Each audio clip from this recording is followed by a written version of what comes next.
नमस्कार, मी प्रथमेश कुडेकर. आपण पाहताय कर्जत सुपरफास्ट. सध्या कर्जतमध्ये एक नवीन प्रकल्प येत असल्याची जोरदार चर्चा सुरू आहे. या प्रकल्पामुळे स्थानिक शेतकरी, भूमिपुत्र आणि एवढंच काय तर राजकारणात सुद्धा एक प्रकारची खळबळ उडालेली आहे. मुळात कर्जत तालुका हा डोंगर रांगांनी वेढलेला आहे. इथे असणारी जैवविविधता आणि हिरवा निसर्ग सर्वांना भुरळ घालतो हे आपल्याला चांगलंच माहिती आहे. निसर्गाच्या या वर्धनामुळे इथल्या पर्यटन व्यवस्थेला चालना मिळाली आणि इथल्या स्थानिक लोकांनी काही अंशी त्यातून रोजगार सुद्धा निर्माण केला. कर्जतमध्ये गौर कामत या ठिकाणी काही दिवसांपूर्वी पर्यावरण प्रदूषण मंडळाने एक जनसुनावणी घेतली. ही जाहीर जनसुनावणी होती आणि या जनसुनावणीविषयी जास्त लोकांना माहिती नव्हती. स्थानिकांना या प्रकल्पाविषयी किंवा या सुनावणीविषयी माहिती मिळाली. त्याच्यानंतर काहींनी या प्रकल्पाला पाठिंबा दाखवला तर काहींनी या प्रकल्पाला विरोध करत या सुनावणीला उपस्थिती लावली. थोड्याच वेळात ह्या ठिकाणी अशा प्रकारची ह्या प्रोजेक्टची जनसुनावणी आहे अशी सगळीकडे खबर पसरली आणि त्याच्यानंतर मोठे मोठे राजकीय चेहरे सुद्धा याच्यात सामील झाले. आता हा प्रकल्प योग्य आहे की अयोग्य आहे, या प्रकल्पाचे फायदे काय किंवा तोटे काय, हे थोड्याच वेळात याच्यावर आपण चर्चा करूयात. पण त्याच्या आधी हा टोरेंट पॉवरचा हा प्रकल्प नक्की काय आहे आणि किती मोठा आहे ते बघूयात.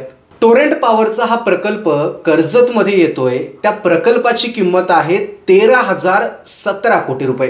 होय, बरोबर ऐकताय, 13,017 कोटी रुपये. आता ही किंमत ऐकूनच तुम्हाला ही धडकी भरेल. आणि या प्रकल्पामध्ये मोठे मोठे राजकीय चेहरे का सामील झाले याचा अंदाज येईल. कारण 13,000 कोटी, भरपूर पैसा, मोठे मोठे कॉन्ट्रॅक्ट आणि आयुष्यभरासाठी सोन्याचं अंड देणारी कोंबडी. या प्रकल्पाची किंमत जेवढी मोठी असते तेवढाच राजकीय हस्तक्षेप सुद्धा मोठा असतो असं बऱ्याचदा बघायला मिळतंय. आता या प्रकल्पाचं तांत्रिक नाव आहे साईडोंगर कर्जत पंप स्टोरेज पॉवर आणि ज्याची क्षमता आहे 3,000 मेगावॅट. खरं तर आपल्याकडेच जवळ असलेल्या टाटा पॉवर प्रकल्पासारखाच हा सुद्धा एक जलविद्युत प्रकल्प आहे. पण टाटा पॉवर प्रकल्प आणि या टोरेंट पॉवर प्रकल्पामध्ये थोडीशी कुठेतरी एक फरक आहे किंवा थोडीशी तफावत आहे. टाटा पॉवर प्रकल्पामध्ये वरती एक जलाशय आहे आणि डोंगराच्या वर एक मोठा पाणी साठा आहे. तो टर्बाईनमध्ये खाली सोडला जातो आणि त्याच्यातून विद्युत निर्मिती होते. पण या टोरेंट पॉवर प्रकल्पात थोडं उलट आहे. पेज नदीवर खाली 59 मीटर उंचीचं एक धरण बांधण्यात येईल आणि या धरणाचं पाणी 27 मीटर उंचीच्या धरणात किंवा जलाशयात वरती डोंगराच्या वर साठवलं जाईल. खालच्या धरणाचं जे पाणी असेल ते पंपिंग करून वरच्या धरणात सोडलं जाईल आणि त्याच्यानंतर ज्यावेळी विजेची आवश्यकता असेल त्यावेळी ते पाणी टर्बाईनमध्ये सोडून त्यातून वीज निर्मिती केली जाईल. आता या प्रकल्पासाठी एवढा मोठा हा प्रकल्प कर्जतमध्ये येतोय. साहजिक आहे, मोठे प्रकल्प येताना त्यासाठी मोठी जागा लागते, मोठे मोबदले तयार होतात. शेतकऱ्यांची जमीन असेल किंवा फॉरेस्टची जमीन असते, ही मोठ्या प्रमाणात त्या ठिकाणी बाधित होते.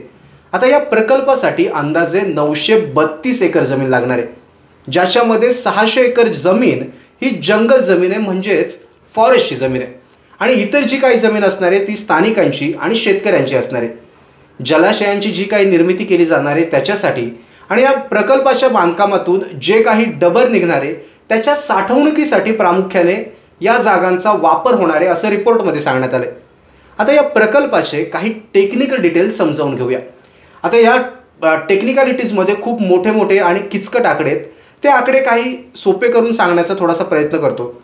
डोंगर माथ्यावर एक तलाव असणार आहे, ज्याचं जलाशय आपण ज्याला म्हणू शकतो, त्याची क्षमता अंदाजे 160 कोटी लिटर असणार आहे. आणि खाली पेज नदीवर जे 59 मीटर उंचीचं धरण असेल त्याची क्षमता अंदाजे असेल 290 कोटी लिटर. आता या जलाशयाच्या किंवा या प्रकल्पाच्या बांधकामासाठी अंदाजे 63 लाख टन खडी लागणार आहे, 13 लाख टन वाळू लागणार आहे आणि 5 लाख टन सिमेंट लागणार आहे. बांधकाम करताना जो मलबा किंवा डबर तयार होईल ते 1,10,00,000 घनमीटर एवढं असेल, ज्याची साठवणूक करण्यासाठी काही विशिष्ट जागा असतील. मुळात या प्रकल्पाची 600 एकर जमीन ही जंगल जमीन आहे. त्याच्यामुळे रिपोर्टमध्ये सांगितल्यानुसार इथली जैवविविधता किंवा निसर्ग, ज्यातील 48,000 झाडं तोडावी लागणार आहेत. 48,000 झाडं तोडल्यानंतर या प्रकल्पासाठी आवश्यक असणारी एक प्रशस्त जागा तयार होईल. या प्रकल्पापासूनच ज्या ठिकाणी हा प्रकल्प होणार आहे तिथून 15 किलोमीटरवर भीमाशंकर अभयारण्य आहे, ज्याच्यामध्ये अनेक दुर्मिळ वनस्पती किंवा अनेक वन्यजीव, पशु पक्षी, प्राणी आहेत. पण या भीमाशंकर अभयारण्यावर या प्रकल्पाचा कोणताही परिणाम होणार नाही, असं रिपोर्टमध्ये त्या कंपनीने नमूद केलंय. आता 600 एकर जंगल तोडणार, त्याच्यामुळे त्याची पुन्हा एकदा भरपाई करावीच लागणार. आणि त्याच्यासाठी सुद्धा कंपनीने 105 कोटींचा राखीव वनसंधारण निधी ठेवलाय, ज्याच्यामध्ये वृक्ष लागवड केली जाईल, हरित पट्ट्याचा विकास केला जाईल, जलसंधारण योजना काही राबवल्या जातील आणि स्थानिक विकासाच्या पण योजना त्यामध्ये राबवल्या जाणार आहेत, असं त्यांनी सांगितलंय. आता रिपोर्टमध्ये सांगितल्यानुसार या प्रकल्पाचे काही फायदे आहेत. बांधकाम जेव्हा ह्या प्रकल्पाचं सुरू होणार आहे, त्या बांधकाम काळात अंदाजे 2000 लोकांना प्रत्यक्ष आणि अप्रत्यक्ष रोजगार मिळणार आहे आणि कित्येक कोटी युनिटची वीज निर्मिती सुद्धा या ठिकाणी करण्यात येईल. म्हणजेच 6242 मिलियन युनिटची वीज निर्मिती, जी महाराष्ट्राच्या आणि देशाच्या वीज उत्पादनात एक महत्त्वाचं भाग असणार आहे. या प्रकल्पाचं काम 42 महिने चालणार आहे आणि 3 महिने पूर्वतयारी करण्यासाठी लागणार आहेत, म्हणजे एकूण 45 महिने या प्रकल्पाचं काम चालेल. या प्रकल्पाच्या संपूर्ण आयुष्यभरात 1,09,431 कोटींची उत्पादन वाढ होणार आहेत आणि महाराष्ट्रातल्या अनेक मोठ्या प्रकल्पांपैकी, जलविद्युत प्रकल्पांपैकी किंवा वीज निर्मिती प्रकल्पांपैकी हा सुद्धा एक मोठा प्रकल्प असणार आहे. म्हणजे या प्रकल्पाच्या निमित्ताने कर्जतचं नाव जगासमोर ठळकरित्या येणार आहे. आता या प्रकल्पात सगळेच कोट्यावधींचे आकडे आहेत. आता बघूया त्या दिवशी झालेली सुनावणी. मुळात ती सुनावणी ही शेतकऱ्यांसाठी नव्हतीच. ती सुनावणी प्रदूषण मंडळाकडून घेण्यात आलेली आणि त्यामध्ये एवढ्या मोठ्या प्रमाणात जी 600 एकरची जंगलतोड होणार आहे किंवा वृक्षतोड होणार आहे, त्यावर तुम्हाला काय हरकती आहेत? तुम्ही एक नागरिक म्हणून, गावकरी म्हणून किंवा कोणीही राजकीय चेहरा म्हणून तुम्हाला त्या जंगल तोडीविषयी काय हरकती आहेत त्या ठिकाणी प्रशासनाच्या समोर मांडायच्या होत्या, जेणेकरून प्रशासन त्याची नोंद करेल आणि त्या संपूर्ण हरकती वरती केंद्र सरकारकडे, मंडळाकडे पाठवेल आणि त्याच्यानंतर या प्रकल्पाचा विचार केला जाईल. खरं तर हा प्रकल्प अजून सुद्धा कागदावरच आहे. शासनाची एक प्रक्रिया आहे, त्याच्यामुळेच पर्यावरण प्रेमींची आणि नागरिकांची हरकत जाणून घेण्याचा त्यांनी प्रयत्न केला. पण राजकीय नेत्यांनी काय केलं की या मोहरीचा पर्वत बनवला आणि शेतकऱ्यांवर अन्याय, प्रकल्प नामंजूर आहे, निषेध असा सगळा गोंधळ घालायला सुरुवात केली. काहींनी खरंच त्या ठिकाणी पर्यावरणाचा अभ्यास केला होता. त्यांनी योग्य त्या हरकती मांडल्या आणि जंगल तोडीला एक पर्यावरण प्रेमी म्हणून विरोध केला आणि योग्य मुद्दा मांडलाय. पण राजकीय स्वार्थासाठी काही जण त्या ठिकाणी आले होते आणि काहींनी कुठलाही विषय समजून घेतला नाही आणि उगाच काहीतरी स्टंट केली आणि प्रशासनाला आरोप केले किंवा या सगळ्या गोष्टी घडल्या आणि त्याच्यानंतर या प्रकल्पाची निगेटिव्हिटी सगळीकडे पसरायला सुरुवात झाली. मुळात होतंय काय की कर्जत हा आहे तो ग्रीन झोन आहे. इथे निसर्ग सौंदर्य, अमाप निसर्ग सौंदर्य आहे आणि त्याच्यामुळेच इथे कुठल्याही प्रकारची इंडस्ट्री येऊ शकत नाहीये. कारण पर्यावरणासाठी काही नियम आहेत, काही बंधन आहेत, त्याच्यामुळेच या इंडस्ट्री या ठिकाणी येऊ शकत नाहीत. आता हा जलविद्युत प्रकल्प बनवताना 600 एकरची जंगलतोड होणार हे खरंच आहे. तरीसुद्धा एकदा की तो प्रकल्प झाला त्याच्यानंतर त्याच्यातून काहीही प्रदूषण होणार नाहीये, कारण तो जलविद्युत प्रकल्प आहे. पण कर्जतमध्ये आपण जर बघायला गेलं तर आजपर्यंत पर्यावरणाला पूरक असलेला रोजगार कधीही निर्माणच झाला नाहीये. निसर्गाचा फायदा घेऊन काही आदिवासी बांधव असतील जे परंपरागत पानं फुलं विकणं हा व्यवसाय करतात. ज्यांच्याकडे पैसे, जागा आहे, जमीन आहे, त्यांनी फार्म हाऊस उभे केले, त्यांचे पर्सनल कॉन्टॅक्ट वापरले आणि स्वतःचा एक चांगला व्यवसाय उभा केला. पण आता होतंय काय, कर्जतमध्ये बाहेरून आलेल्या भांडवलदारांची फार्म हाऊस झालेत आणि काही वर्षात या बाहेरून आलेल्या भांडवलदारांनी हे फार्म हाऊस जे स्थानिकांचे ते दाबण्याचा पुरेपूर प्रयत्न केलाय आणि स्वतःची एक मोठी चैन बनवले. आता श्रीमंत काही वर्षातच या पूर्ण फार्म हाऊस इंडस्ट्रीवर इथल्या कब्जा करतील. म्हणजे खरं तर फार्म हाऊस बांधायला आणि मेंटेन करायला प्रचंड खर्च आणि पैसा आणि मेहनत लागते. त्याच्यामुळे तो व्यवसाय प्रत्येकाला रोजगार देईल हे शक्य नसतं. छोटी मोठी दुकानं टाकून काही स्थानिक लोक आहेत आपली, ते उदरनिर्वाह करतात, पण त्यातून 12 महिने मिळणारा जो काही रोजगार आहे तो फारच कमी आहे. आता आपल्याच जागांवर या भांडवलदारांनी, श्रीमंतांनी मोठे मोठे रिसॉर्ट, एकदम मोठे मोठे रिसॉर्ट उभे केले आणि कामासाठी सुद्धा बाहेरून लोक आणली आणि स्थानिकांना त्या ठिकाणी आपण बघतोय इतकी वाईट परिस्थिती आहे की वॉचमनची सुद्धा नोकरी त्या ठिकाणी मिळत नाहीये. म्हणजे जागा आपल्या आणि अन्याय पण आपल्यावरच होतोय. मग त्या निसर्गाचा आपल्याला काय विशेष फायदा झाला? निसर्गाचा जो काही फायदा असेल, निसर्गातून मिळणारा आनंद असेल आणि त्या निसर्गातून, त्या निसर्गाचा फायदा घेऊन मिळणारं जे काही थोडंफार उत्पन्न असेल त्याचा संपूर्णपणे उपभोग किंवा फायदा हे बाहेरचे भांडवलदार येऊन घेऊन गेले. आपल्याला त्याचा काहीही विशेष फायदा झालेला नाही. आज आपण बघतोय पोटलपाली असेल, आंबोट वगैरे असेल, एवढ्या लांबून सकाळी 4ला उठून तरुण मुलं, उच्च शिक्षित मुलं कर्जतला येतात. कर्जतवरून ट्रेन पकडतात आणि मुंबईपर्यंत कामाला जातात आणि त्यांची प्रचंड धावपळ होतोय. ती म्हणजे 2 वेळेच्या जेवणासाठी, कुटुंबासाठी आणि रोजगारासाठी. आता ती पोरं एवढी धावपळ करतात, रोजगारासाठी इतकी मेहनत घेतात, मग ते झाडे लावा, झाडे जगवा असं नारे कशासाठी देतील? त्यांना त्यांच्या पोटा पाण्याची काळजी आहे, त्यांना रोजगाराची काळजी आहे. निसर्ग आपलं सर्वस्व आहे, याच्यामध्ये कोणत्याही प्रकारचा वाद नाही आहे. पण जगण्यासाठी, 2 वेळचं अन्न खाण्यासाठी माणसाला आता रोजगाराची सुद्धा गरज आहे, कारण जमाना बदलत चालला आहे, काळ बदलत चालला आहे. स्थानिक पातळीला कुठेतरी अशा प्रोजेक्टला विरोध होतो आणि मग हा प्रोजेक्ट महाराष्ट्राच्या बाहेर जातो. ज्या ठिकाणी हा प्रोजेक्ट जातो तिथली लोक, परिस्थिती, सगळं काही सुधारतं आणि आपण फक्त म्हणत बसतो की प्रकल्प महाराष्ट्रातून पळवला. मुळात स्थानिक पातळीवर कुठेतरी सामंजस्यानं या भूमिका सोडवण्यासाठी मीटिंग होणं गरजेचं असतं. मुळात हा जलविद्युत प्रकल्प कर्जतला आला तरी आता स्थानिकांनी काय करायचं ते सांगतो. स्थानिकांनी काय करायचंय, गाव पातळीवर मीटिंग घ्यायच्या आणि शक्य तितकं मोठं काम त्या प्रकल्पात मिळवायचं. नाहीतर तुमच्या आधीच नेते मंडळी त्या ठिकाणी त्यांचे डंपर, JCB, पोकलेन सगळं काही लावतील, त्यांचे कॉन्ट्रॅक्ट ते घेऊन जातील. गावागावात पक्षांतर्गत वाद लावतील, तुमच्या भावकीत भांडणं लावतील आणि कॉन्ट्रॅक्ट घेऊन स्वतः मस्तपैकी आराम करतील आणि तुम्ही कोर्ट कचेरी करत बसाल. आता त्या दिवशीची पर्यावरण विषयक जनसुनावणी होती. नेत्यांनी काय केलं की पर्यावरण सोडून शेतकऱ्यांचा मुद्दा मध्ये आणला आणि तो सुद्धा म्हणायला लागले की शेतकऱ्यांना योग्य मोबदला द्या. म्हणजे त्यांनी मोबदल्याचा मुद्दा पुढे केला. म्हणजेच नेत्यांना पर्यावरणाची नाही तर मोबदल्याची जास्त चिंता आहे. त्यांना पर्यावरणाचं काहीच पडलं नाही. कोणत्या शेतकऱ्यांच्या जमिनी या प्रकल्पात जाणार ती नावं जाहीर करा असं नेते मंडळी माईकवर ओरडून सांगत होते. म्हणजे प्रशासन काय करेल की या नेत्यांच्या दबावाने ज्या प्रकल्पामध्ये शेतकऱ्यांच्या जमिनी बाधित होणार आहेत त्यांची नावं जाहीर करेल आणि हे नेते मंडळी काय करतील की जे प्रकल्प बाधित शेतकरी आहेत त्यांच्यावर दबाव टाकून, एजंटमध्ये टाकून त्या जमिनी विकत घेतील. नेत्यांना यात आता काय इंटरेस्ट असतो ते सांगतो. एक गोष्ट म्हणजे कॉन्ट्रॅक्ट आणि दुसरं म्हणजे ब्लॅक मनी व्हाईट होतो. आता शेतकऱ्यांच्या जमिनी ज्या काही असतात ते नेते मंडळी किंवा अनेक मोठे श्रीमंत हे ब्लॅक कॅश देऊन कमी भावात घेतात आणि सरकार वाढीव मोबदला देतं, ते चेकने देतं, म्हणजेच व्हाईट पेमेंट देतं. म्हणजे मोबदला पण जास्त मिळतो आणि व्हाईट पैसा मिळतो. नेत्यांची घरं भरली जातात, पण शेतकऱ्यांचं काय? शेतकऱ्यांनी काय करायला पाहिजे? या प्रकल्पासाठी आता भांडायला पाहिजे. म्हणजे आमची जमीन जर या प्रकल्पात जाते तर घरातला एक तरी पोरगा, पोरगी किंवा माझ्या घरातले सदस्य या ठिकाणी प्रकल्पात कायमस्वरूपी कामाला लागले पाहिजेत. जी गावं या प्रकल्पाने बाधित होत आहेत त्यांना 24 तास मोफत वीज पुरवठा पाहिजे, मोफत लाईट पाहिजे. अशा मागण्या घेऊन गावकऱ्यांनी आंदोलनं करा.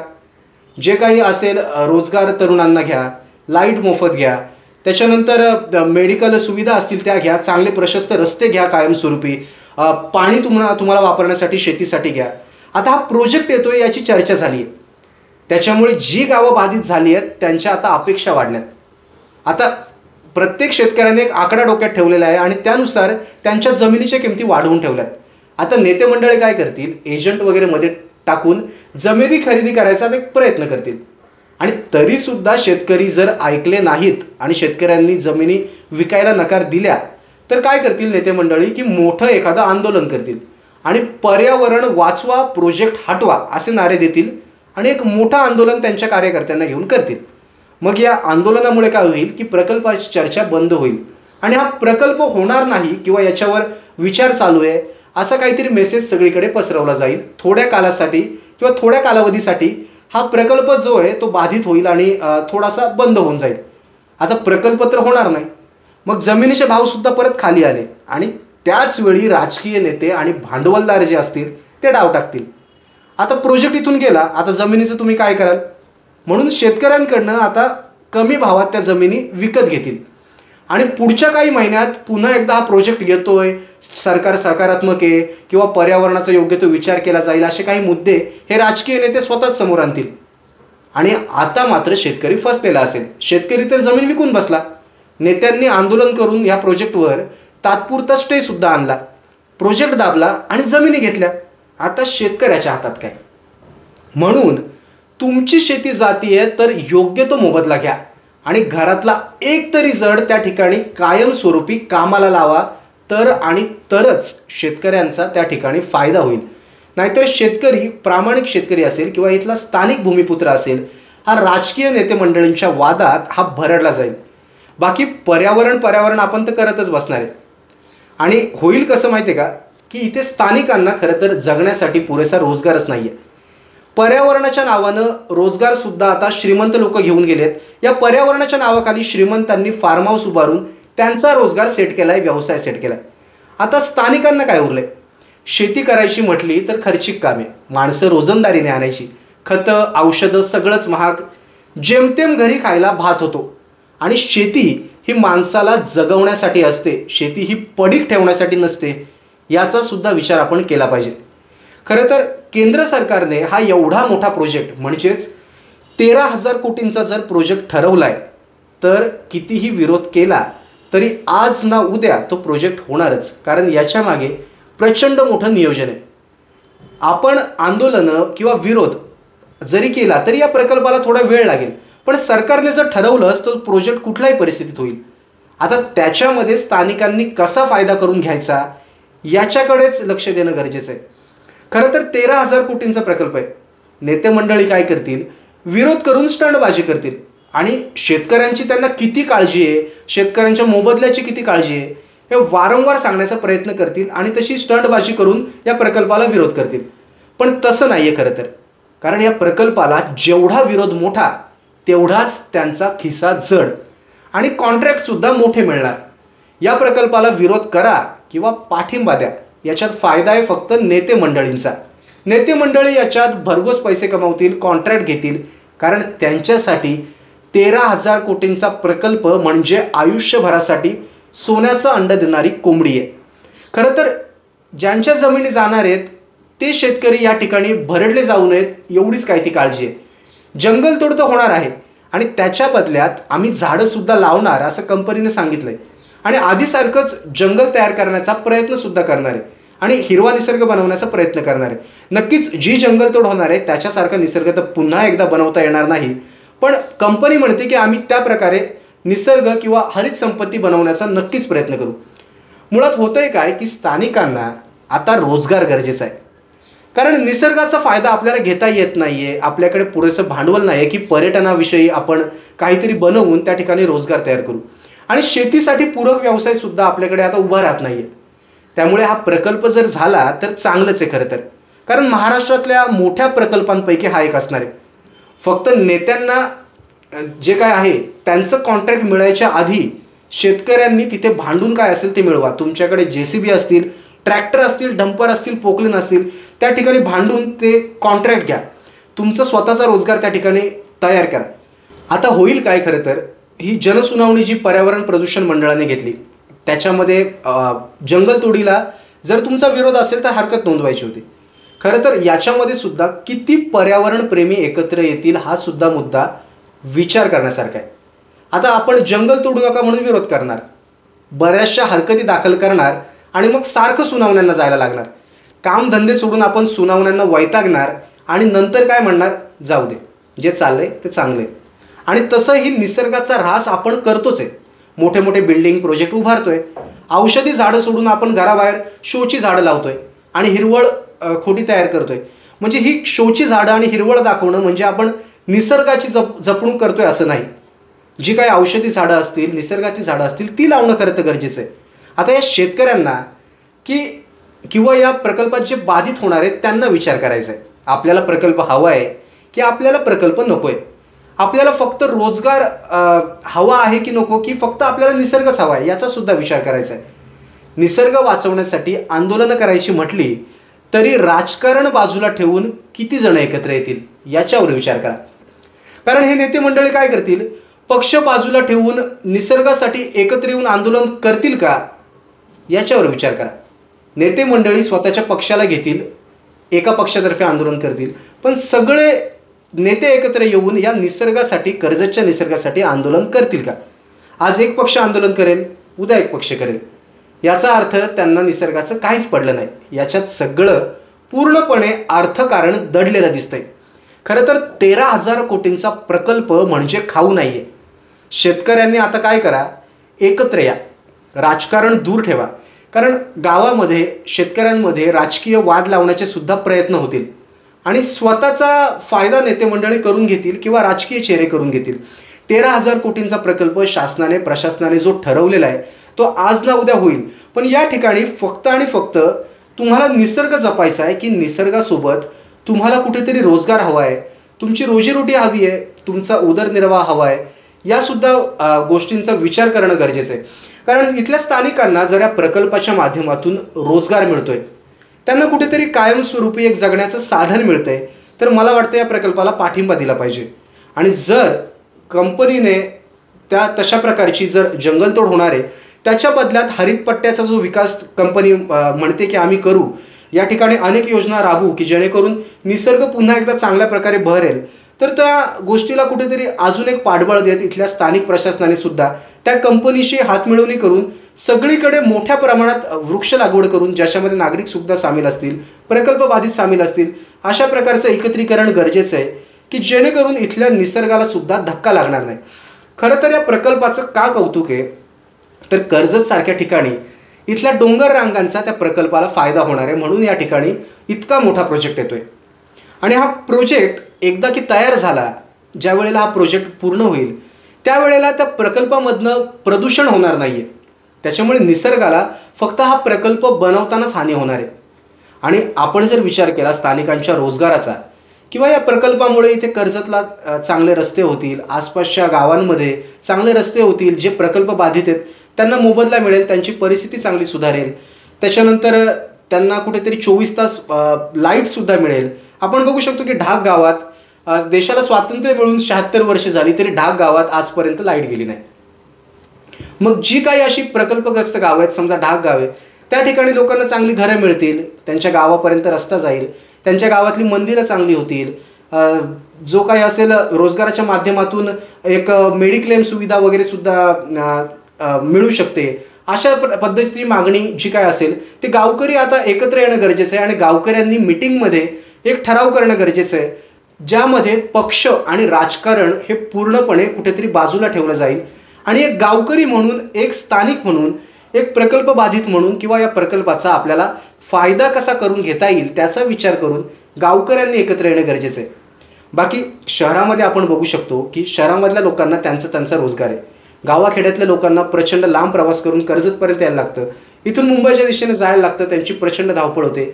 जर गावातल्या पोरांना गावातच रोजगार चांगल्या पद्धतीने मिळाला तर नक्कीच या प्रकल्पाचं स्वागत करा. पण जर तुम्हाला वाटत असेल की निसर्ग हेच आपलं सर्वस्व आहे, निसर्ग आपल्याला हवाच आहे, कर्जतमध्ये आम्ही काहीही येऊ देणार नाही, आम्हाला इथला निसर्ग प्रचंड प्रिय आहे आणि गरजेचा आहे, तर काय करायला हवं की सगळ्या नागरिकांनी एकत्र यायला हवं.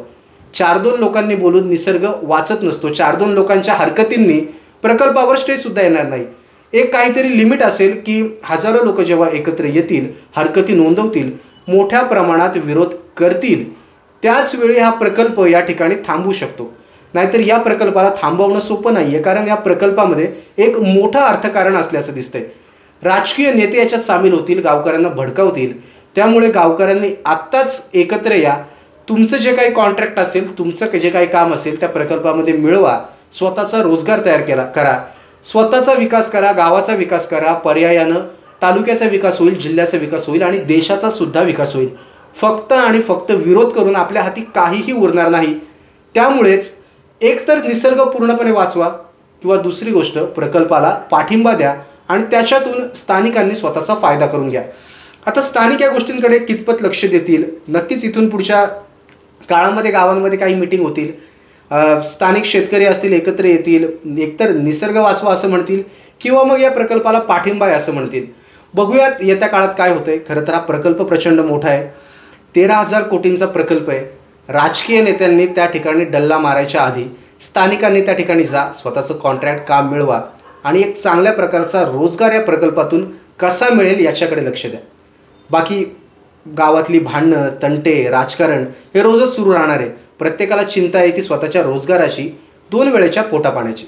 आता हा प्रकल्प कर्जतमध्ये यायला पाहिजे की नको, तुम्हाला काय वाटतं हे कमेंटमध्ये नक्की कळवा आणि का वाटतं ते सुद्धा नक्की सांगा, जेणेकरून आम्हाला तुमचं एक मत सुद्धा समजेल आणि त्याच्या अनुषंगाने या प्रकल्पाला पाठिंबा द्यावा किंवा विरोध करावा याचं विश्लेषण अधिक अचूकरित्या करता येईल.